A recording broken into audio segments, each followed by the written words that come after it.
अयोध्या से लेकर जनकपुर धाम तक रामोत्सव की रौनक है। विवाह पंचमी और ध्वजारोहण की तैयारियां जोरों पर चल रही हैं। भक्तों में जबरदस्त उत्साह है। इस वक्त रामनगरी की रौनक देखने लायक है। दिवाली की तरह अयोध्या की सजावट की गई है। पिछले हफ्ते सरयू पूजन के बाद वैदिक अनुष्ठान शुरू हो गए थे। 5 दिन के इस महोत्सव को लेकर राम भक्त झूम रहे हैं, गा रहे हैं। कल होने वाले ध्वजारोहण समारोह के लिए सभी तैयारियां पूरी कर ली गई है। पीएम मोदी और सीएम योगी आदित्यनाथ समेत कई वीवीआईपी यहां पर पहुंचेंगे। विवाह पंचमी पर सियाराम के विवाह के उत्सव उमंग की तमाम तस्वीरें आपके सामने हैं। उधर नेपाल के जनकपुर धाम में भी तिलक उत्सव की रस्में निभाई गई, यानी कि अयोध्या से लेकर जनकपुर तक सियाराम के विवाह की तमाम रीतियों को पूरे उत्साह के साथ निभाया जा रहा है और भक्त रामोत्सव के आनंद में झूम रहे हैं। आखिर हो ही क्यों ना, क्योंकि ये मौका ही ऐसा है।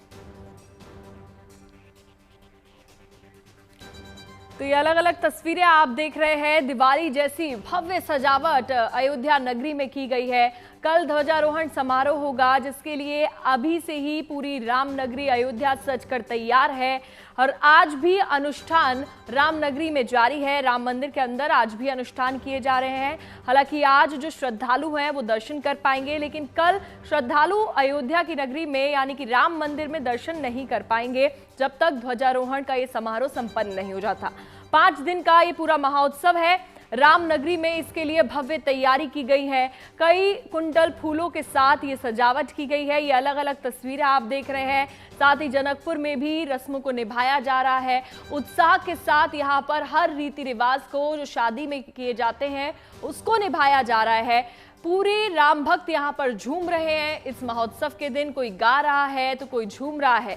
कल ये ध्वजारोहण समारोह होगा, इसके लिए सभी तैयारियां हो चुकी हैं। ये तस्वीरें आप देख रहे हैं। अयोध्या से जनकपुर तक रामोत्सव की शुरुआत हो गई है। कल प्रधानमंत्री नरेंद्र मोदी पहुंचेंगे और सीएम योगी आदित्यनाथ के साथ ही कई वीवीआईपी भी यहां पर पहुंचेंगे। जो विवाह पंचमी पर सियाराम के विवाह के उत्सव उमंग की ये तमाम तस्वीरें आप देख रहे हैं और हमारी सहयोगी गुंजन सीधा अयोध्या नगरी से जुड़ गई हैं। गुंजन, सबसे पहले आप अयोध्या में अभी कहां पर मौजूद है ये बताइएगा और तस्वीर दिखाइएगा। ये उत्सव उमंग की कैसी तस्वीरें हैं वहां पर? बिल्कुल पूजा, देखिए उत्सव भी है, उल्लास भी है और भक्ति का एक अलग रंग भी यहाँ पर देखने को मिल रहा है। जहाँ एक तरफ पूरा मंदिर प्रांगण या यूं कहें कि पूरी अयोध्या नगरी सज रही है, वहीं दूसरी तरफ मैं जहाँ पर मौजूद हूँ आनंद भवन ये जगह है जहाँ पर कल आने वाले अतिथियों के लिए प्रसाद बन रहा है। तीर्थ क्षेत्र भवन में भी प्रसाद बन रहा है और उसकी तस्वीरें हमने कैप्चर की है, कुछ देर में हमारे दर्शक देख पाएंगे। बहरहाल मैं अभी आनंद भवन में मौजूद हूँ। यहाँ आप देख सकते हैं तमाम महिलाओं को, बनारस से आने वाली ये महिलाएं एक जैसे परिधान में आपको नजर आएंगी। कचौरियां यहाँ पर तैयार की जा रही हैं। एक पैकेट बनाया जा रहा है जिसमें कई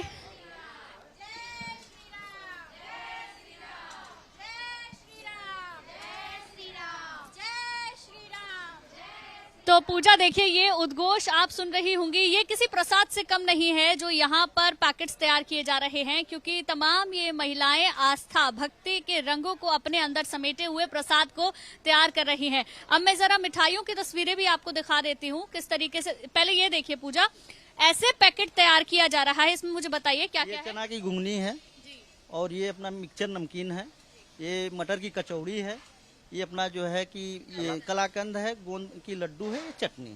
तो ऐसे पैकेट्स कितने तैयार हो रहे हैं? 10,000 तैयार करें। जी हाँ, 10,000 कल आने वाले मेहमानों। जी हाँ, 10। ठीक है, एक बार हम पूजा आपको वो भी दिखा देते हैं जहाँ पर तैयारी चल रही है। कुछ मिठाइयाँ यहाँ पर रखी हुई है, कार्टन्स को यहाँ पर बंद कर दिया गया है जिससे कि अभी मतलब ये पूरी तरीके से सेफ रहे। एक बार दिखा देंगे कि आप थोड़ा खोलकर। तो देखिए उधर गोंद के लड्डू हैं, ये बादाम की बर्फी है जो यहाँ पर तैयार हो रही है, ये चटनियों के पैकेट्स रखे हुए हैं, ये कलाकंद आप उस तरफ देखेंगी और छोटी छोटी मटर की कचौरियां तैयार की जा रही हैं। और यहाँ पर है नमकीन, चिड़वा नमकीन इसको बोलते हैं, मिक्सचर नमकीन, ठीक है। और फ्रेश चना यहाँ पर बनेगा, उसके लिए तैयारी की जा रही है। तो ये सिर्फ एक जगह है जो मैंने आपको दिखाई है। इसी तरीके से जलपान से लेकर लंच तक का पूरा अरेंजमेंट आने वाले मेहमानों के लिए किया जा रहा है। जो महिलाएं हैं पीले रंग की साड़ी में हैं, जो पुरुष हैं वो पीले रंग के कुर्ते में हैं, क्योंकि ये भक्ति और आस्था का प्रतीक यहाँ पर आप इसे कह सकते हैं। पीला परिधान वैसे भी भगवान को काफी प्रिय होता है और किसी भी शुभ कार्य में, किसी भी शुभ घड़ी पर इसको पहना जाता है और वही परिवेश, वही परिधान यहाँ आपको लोगों में नजर भी आएगा। पूजा, काफी अद्भुत तस्वीरें आपने ये प्रसाद बनते हुए गुंजन दिखाई। एक बार जानकारी ये भी दीजिएगा गुंजन की कल के कार्यक्रम में वो कौन से वीवीआईपी हैं जो पहुंच रहे हैं, महात्मा कौन से हैं, तमाम बड़े नेता कौन से हैं जो कल इस उत्सव में शिरकत करेंगे? बिल्कुल, देखिए प्रधानमंत्री तो आएंगे ही, लेकिन जो पूरी सूची है करीब 8000 मेहमान आने हैं, उनमें जो साधु संत हैं, जो मंत्री हैं जो आने हैं, उसकी सूची अभी तक सामने नहीं आई है। लेकिन तस्वीरें बहुत ज्यादा भव्य हैं। चाहे आप मंदिर प्रांगण की बात कर लीजिए, पूरे अयोध्या की बात कर लीजिए, हर द्वार को सजाया जा रहा है, हर चौक चौराहे को तैयार किया जा रहा है। सुरक्षा के लिहाज से तमाम इंतजाम किए गए हैं।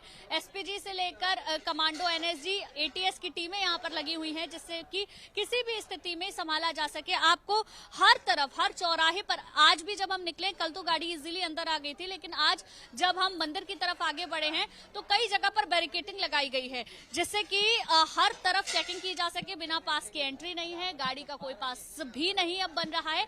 और आम लोग आज तो दर्शन कर पा रहे हैं। पहले ऐसे कहा जा रहा था कि आज और कल दोनों दिन दर्शन नहीं होंगे, लेकिन आम लोगों से हमारी बातचीत हुई है, आज के दिन वो दर्शन कर पा रहे हैं। संभवतः शाम से दर्शन बंद हो जाए, क्योंकि कल भव्य कार्यक्रम होगा। करीब 12 बजे से लेकर 1 बजे तक प्रधानमंत्री 3 घंटे तक यहाँ रहने वाले हैं। साकेत महाविद्यालय है जहाँ पर प्रधानमंत्री का हेलीकॉप्टर लैंड करेगा और उसके बाद ये पूरा कार्यक्रम संपन्न किया जाएगा। अच्छा गुंजन, जो कल कार्यक्रम होने वाला है, इसमें धर्म, ये जो ध्वजारोहण का पूरा कार्यक्रम है, जो आपके पीछे लोग हैं उनसे एक बार बात कीजिएगा, उनका इसको लेकर क्या विचार है, कैसे भाव प्रकट कर रहे हैं? बिल्कुल, मैं बात करने की कोशिश करूंगी। यहाँ पर कुछ महिलाएं भी हैं, उनसे भी मैं बात करूंगी। अच्छा, मुझे ये बताइए, हमारी एंकर है स्टूडियो से पूछ रही हैं, जब ये प्रसाद बन रहा है तो आप लोगों के मन के भाव क्या? हम लोग को तो ऐसा लगा, हम लोग बहुत भाग्यशाली हैं कि हम लोग को ये मौका मिला। हजारों लोग लाइन में खड़े हैं कि हमको ये मौका मिले, लेकिन हम लोग तो बहुत भाग्यशाली कि हम लोग को ये पिछले साल भी हम लोग को मिला था, इस बार भी मिला, और हम लोग चाहते कि हम लोग को आगे भी ऐसा मौका मिले, और सब बहुत एक्साइटेड हैं ये काम करने के लिए। कितनी महिलाएं आई हैं और कितने पुरुष आए हैं, कोई संख्या? लगभग 350 लोग आए हैं। और हाँ, प्राण प्रतिष्ठा के टाइम भी हम ही लोगों ने यहाँ करीब करीब भोजन के पैकेट तैयार किए थे। और समय जितने सेलिब्रिटी थे, चाहे मुकेश अंबानी हो चाहे अमिताभ बच्चन, सबने हमारे प्रसाद का स्वाद चखा था और काफी प्रसन्न थे वो लोग। तो हम जब से यहाँ पर आए हैं, बीच बीच में खाना तो बन ही रहा है, नाश्ता बन ही रहा है, उद्घोष भी हो रहा है श्री राम का। तो एक उद्घोष और उसके बाद अपनी भावनाएं व्यक्त। हर हर महादेव, जय श्री राम, जय श्री राम। देखिए, यहाँ पर ऐसा नहीं है पूजा के सब प्रसाद को बनाने में लगे हुए हैं, जलपान तैयार करने में लगे हुए हैं। यहाँ उद्घोष भी हो रहा है, भगवान राम का नाम लिया जा रहा है। वैसे भी ऐसा कहा जाता है, अगर ईश्वर का नाम लेकर हम अपने घर का भोजन भी तैयार करते हैं तो वो प्रसाद में परिवर्तित हो जाता है। तो वो खूबसूरत तस्वीर यहाँ पर भी देखने को मिल रही है। मन के भाव क्या है आज? मन के भाव हम लोगों का ये है कि हम लोग बहुत सौभाग्यशाली हैं कि ये हम लोगों को मौका मिला है। प्राण प्रतिष्ठा में भी हम लोगों को मौका मिला था, अब भी मौका में, पहले थोड़ा दूरी पर हम लोग ये काम कर रहे थे, अब तो बहुत पास में कर रहे हैं, मंदिर में ही, परिसर में ही कर रहे हैं।